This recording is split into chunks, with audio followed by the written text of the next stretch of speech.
ஒரு டென்ட்டுக்கு 1,00,000 செலவாயிருக்குமா? இல்லை, டென்ட்டுங்கன்னா ஒரு 50,000.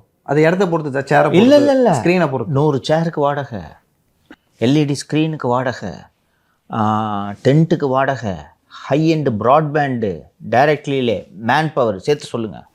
ஆமாம், 1,00,000 ரூபாய். 100 கோடியாச்சா? இப்போது நீங்கள் லியோ அவர்கள் டென்ட்டு போடும் கடை வைத்திருக்கிறார்.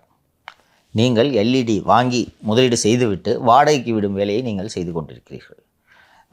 நான் சேர் வாடகை விட்ருவேன் கல்யாணத்தில், ரைட்டா?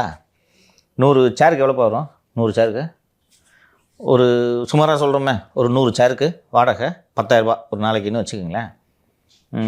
கம்மியாக இருக்கும், நான் சொல்கிறேன் 10,000 ரூபான்னு ஒரு வாதத்துக்கு வச்சுக்கிட்டேன். நான் 15,000க்கு கவர்மெண்ட் கொடுப்பேன்.